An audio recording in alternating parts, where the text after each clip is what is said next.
Hi, Andy. This is Ira, and I am recording here my audio feedback on your Literacies of Struggle essay.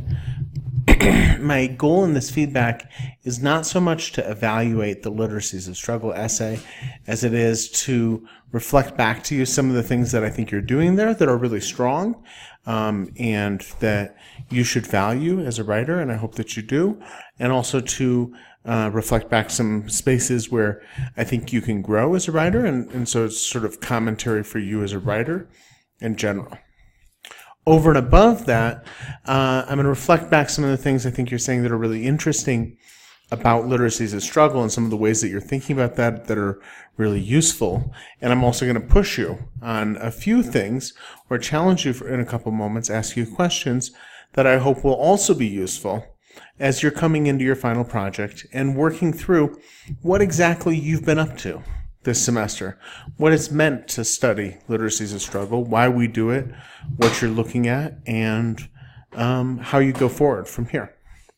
So my hope is that these comments will be useful for you both as a writer in general in your life and as you're specifically thinking about the final argument that you're making for our course. One of the things that you do here that's helpful is you just jump kind of right in. Literacies of struggle are about understanding the message, a group or movement of struggle, and which audiences they're aiming to send their message to. Now, at the sentence level, that's a little muddy. It's a little unclear grammatically.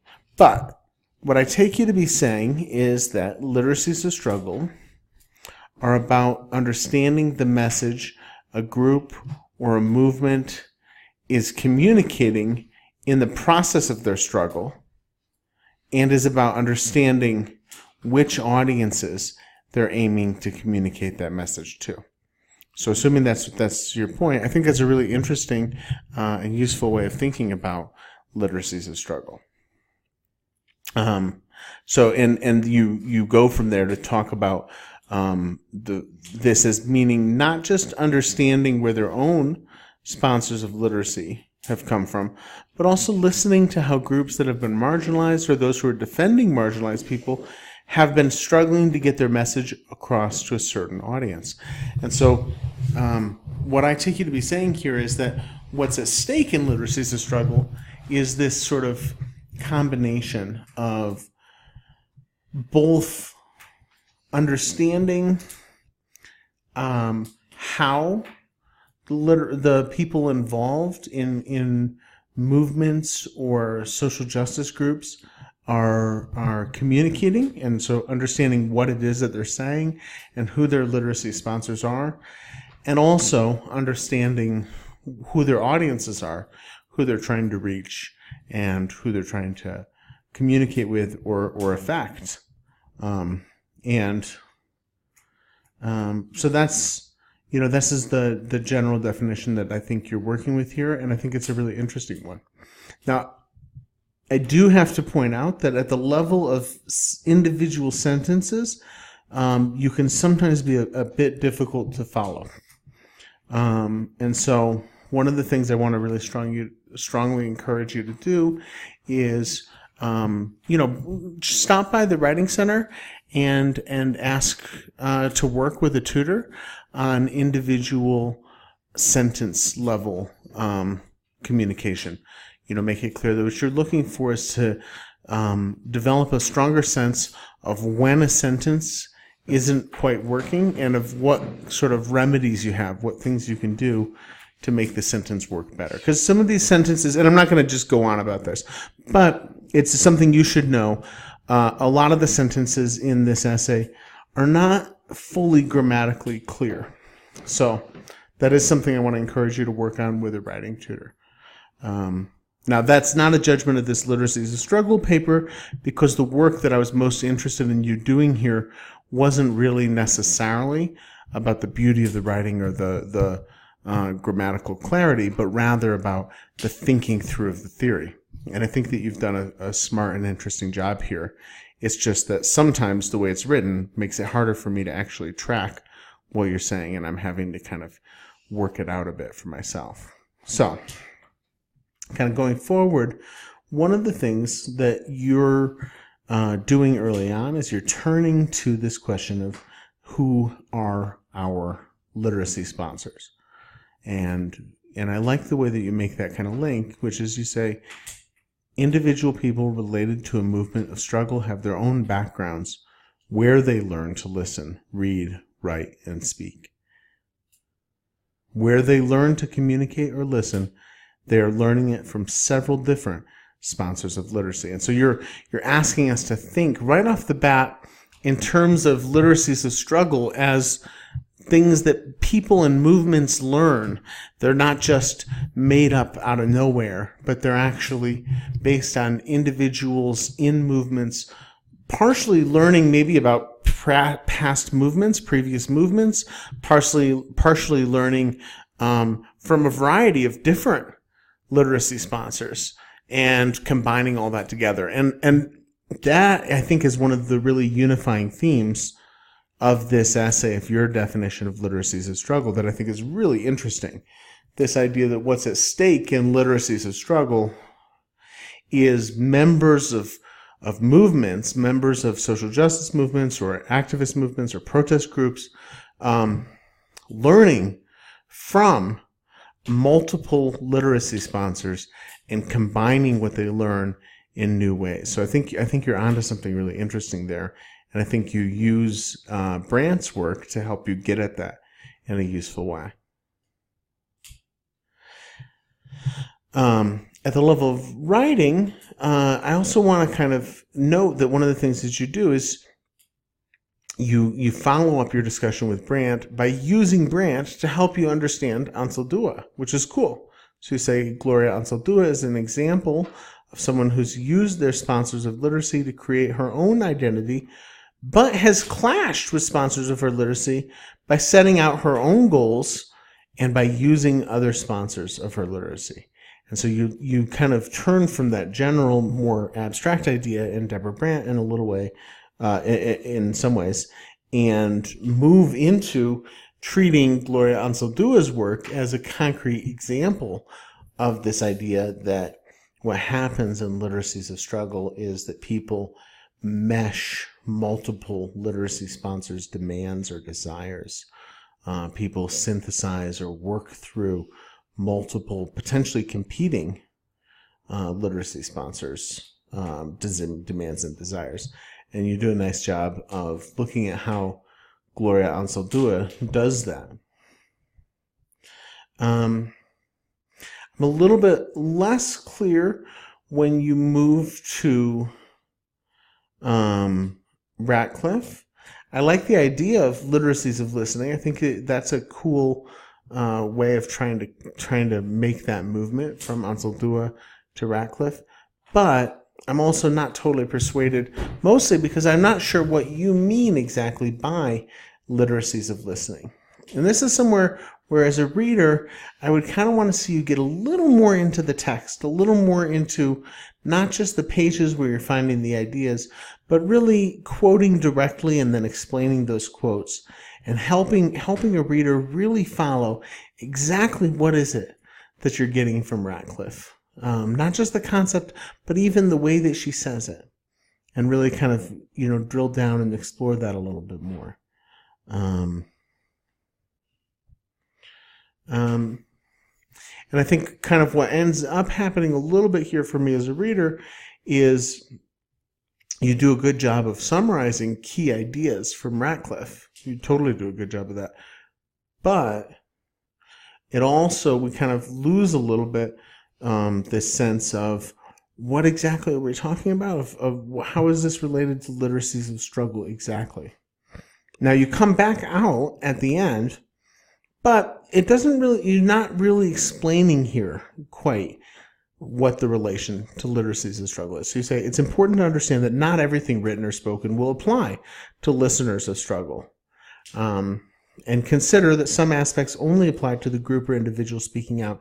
And I think you're saying something important here, but the way that you said it is a little unclear. I'm having a hard time following it. So this would be a spot that I think would be really helpful to quote a little more extensively from the author that you're working through, and then spend a little more time explaining what the passage you quote means, how it works, and then come in a little bit more detailed way back up to the larger idea. So this larger idea of literacies of listening, help us see, how does that fit with Ratcliffe? How does that fit with literacies of struggle? What exactly is happening here conceptually? How does it all fit together? I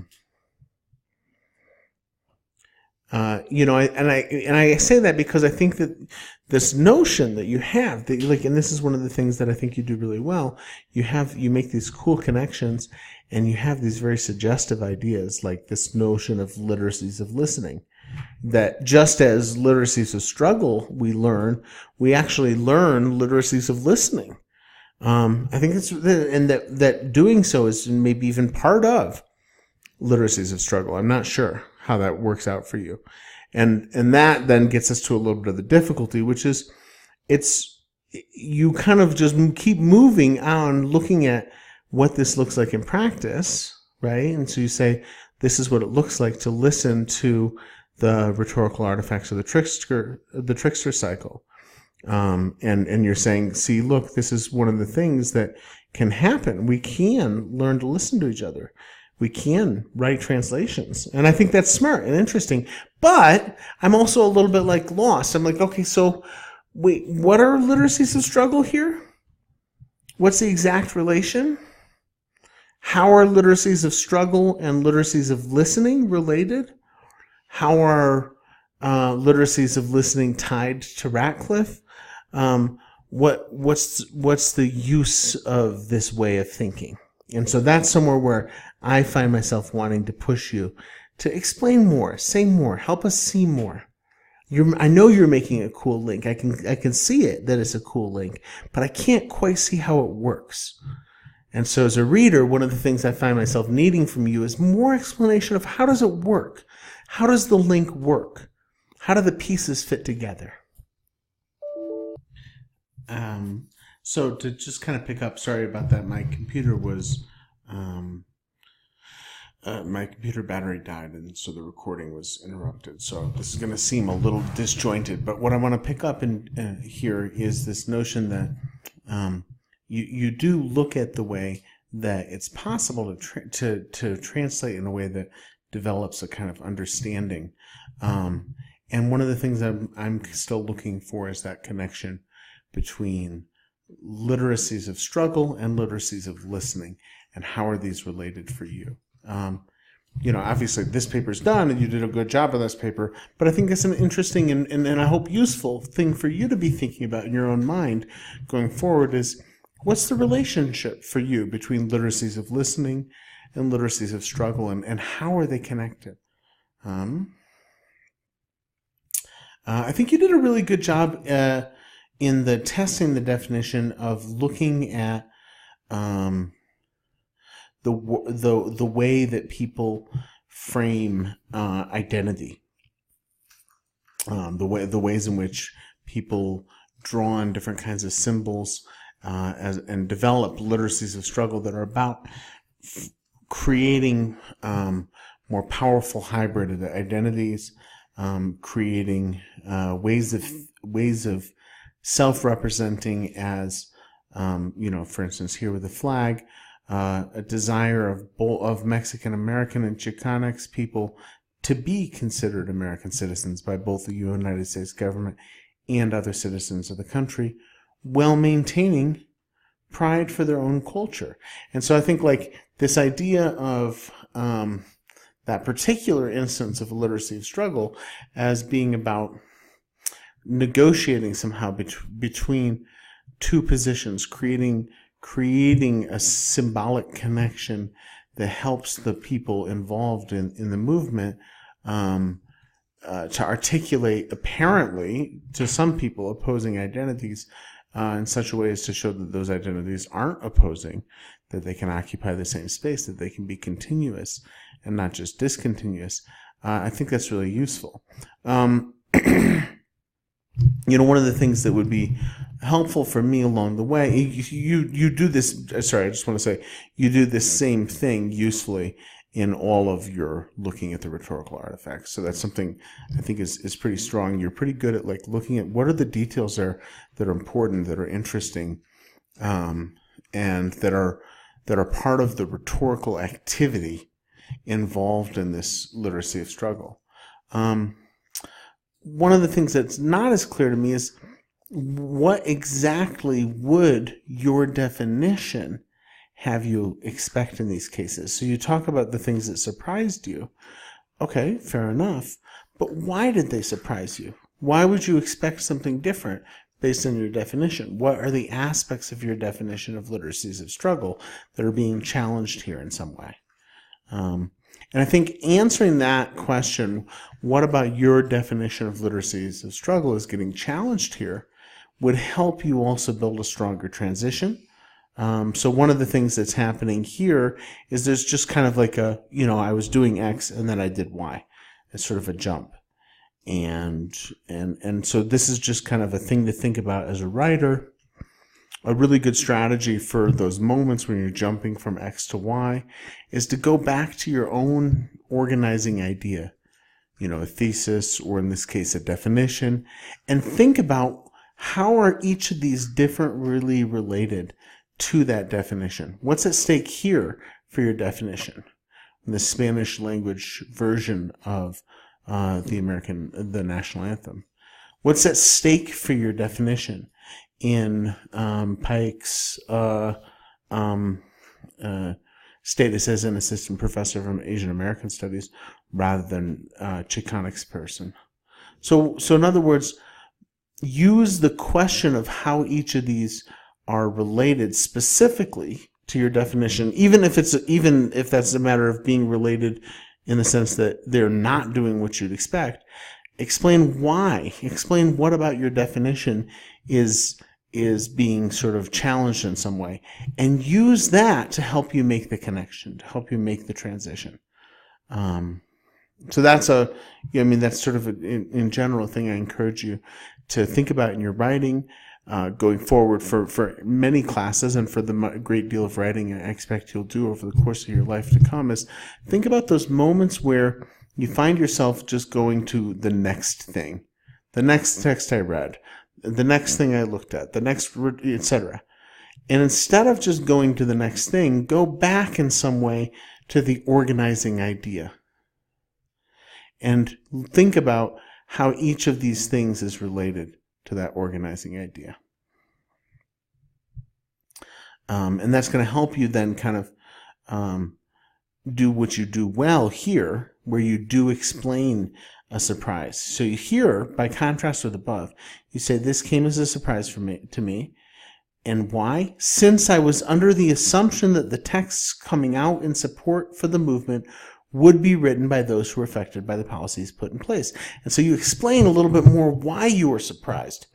And then this, I would push you to go one step further, explain one step further what about your original definition led you to think about it in the way that you were thinking about it, that turned out not to be as strongly explanatory as you would have thought it would be. And I encourage you to kind of think in that way all through here. Another thing that you do well that I like about the way that you're thinking about this is you do like use those things that you've been looking at, use those rhetorical artifacts to come back to your definition and kind of like push it a little further. You say, I've come to the conclusion that literacies of struggle is about understanding not only where groups of people obtained their own sponsors of literacy and knowing how to listen to the rhetoric talked about by groups or individuals of movements, but also understanding that movements are tied together by the current political atmosphere. So now this is really cool. I think this is smart. It's an interesting way of making sense of how your expectations were frustrated or how you're surprised by some things you didn't expect, is to think about what's at stake here being more about larger moments. So I think that's a really cool idea. And one of the things that I'd like you to kind of think about, or I'd encourage you to think about, just, both in this final project, but also just for yourself going forward is, how do you understand, for those larger rhetorical moments that we're in, those larger political atmospheres in which we find ourselves, how do you understand literacies of struggle relative to the bigger thing that's larger than the individual groups? In other words, when you say literacies of struggle come not only from understanding the viewpoints of people in the movement, but also understanding their history, the history of the movement, and the intentions of people who want to help the movement. When you say all that, and you're linking that to the larger atmosphere, what I want to kind of encourage you to think about is, what are some of the ways in which the larger atmosphere itself serves as a literacy sponsor? Does it? If so, how does that impact your definition here? If it doesn't, why not? It sort of seems like it might. And then kind of to use that to come back, and you do come back to your definition. We've got this minoritized groups of people face struggles that literacies of struggle are about in some way. And one of the questions that I'm kind of left with there is, and this has also some links to the larger, bigger atmosphere question. So who are the literacies of struggle mostly for? Are they more for members of the movement, or more for other people who are not part of a movement? Or both? Does it matter? Why? So again, I really appreciated reading your literacies of struggle paper. I've really appreciated your thoughtful, consistent engagement with the course material throughout, and I'm grateful that you've been in the class.